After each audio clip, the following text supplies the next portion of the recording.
నిజానికి మన చేతిలోని రాత మన చేతిలో ఉందా? భగవంతుడి చేతిలో ఉందా? మనం నిజంగా కొన్ని పరిహారాలు చేస్తే మన జాతకం మారుతుందా? మన విధి మారుతుందా? ఈ ప్రశ్నలకి ఎప్పుడూ ఒక అన్వేషణ సాగుతూనే ఉంది. వీటికి సరైన పరిష్కారంతో కూడిన సమాధానాలు చెప్పిన మహర్షి డాక్టర్ రమణయోగి లాల్జీ. వీరితో ఇవాళ కొన్ని మౌలిక విషయాల గురించి మాట్లాడదాం. అసలు అదృష్టం అంటే ఏంటి? నిజంగా ఒక రాయి 9 రోజుల్లో మన జాతకాల్ని, జీవితాల్ని మార్చేస్తే మరి అందరికీ ఈ రాయి అందుబాటులోకి ఎందుకు రావట్లేదు? వాళ్ళకి ప్రాప్తం లేదా? లేకపోతే వారు తెలుసుకోలేదా? ఇది వారికి పనిచేయట్లేదా? అన్నీ మాట్లాడదాం. గురువుగారు నమస్కారం అండి. నమస్కారం అమ్మా. నిజంగా ప్రాప్తం అంటూ ఏమైనా ఉంటుందండి? చాలా బాగుంటుందమ్మా.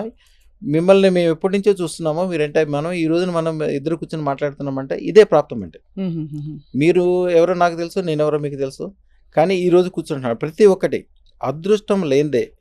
మీకు ఎంత గొప్పదనం ఉండొచ్చు, ఎంత డబ్బులు ఉండొచ్చు, ఎంత శక్తి ఉండొచ్చు, ఎంత చదువుకుని ఉండొచ్చు, ఎంత ఉన్నప్పటికీ అదృష్టం ఆవగించలేకపోతే వాళ్ళ జీవితం అసలు చూడడానికి కూడా కనిపించకుండా అయిపోతుంది. అదృష్టం ఉంటే ఎంత చిన్నవాడు కూడా చాలా పెద్దోడు అవుతాడు.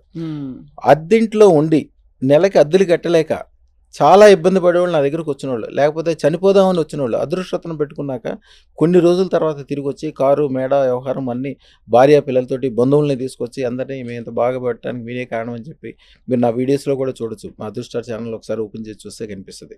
నదిలో దిగితే తడిసిపోవడం ఎట్లాగా గ్యారెంటీ, అదృష్టతను పెట్టుకుంటే అదృష్టంతో తడిసిపోవడం అనేది అంత గ్యారెంటీ. అదృష్టం ఉన్న చోట ఆటోమేటిక్గా అదృష్టం ఉంటుంది.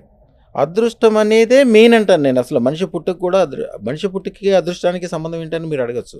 ఒక భార్యాభర్తలు కలిసినప్పుడు కొన్ని కోట్ల జీవశక్తులు అంటే స్పెరం అంటారు కదా, కొన్ని కోట్లు దాంట్లోంచి ఒకే ఒక స్పెరము మనిషిగా మారుతుంది. అవును, ఆల్రెడీ మీరు ఎంతో అదృష్టవంతులైతేనే మీరు మనిషిగా పుట్టారు. మీ మనిషిగా పుట్టిన తర్వాత మీకున్న చాలామందికి వాళ్ళ శక్తులు మొత్తము, వాళ్ళ అదృష్టం మొత్తం అక్కడే ఖర్చు అయిపోతుంది. తర్వాత మీరు బిల్డ్ చేసుకోవాలి. బిల్డ్ చేసుకోవడానికి అదృష్టరత్నం అనేది ఒక అద్భుతమైన విషయం. ఇంకా చాలా విషయాలు ఉన్నాయి. పూజ, యజ్ఞము, ఇప్పుడు కొన్ని వందల సంవత్సరాలు యజ్ఞం చేసుకుంటారు, హోమాలు చేస్తారు, గుళ్ళు కట్టిస్తారు, గోపురాలు కట్టిస్తారు. ఇవన్నీ నెమ్మదిగా మీకు కాకపోతే మీ తర్వాత తరాలుగా పనికొస్తాయి.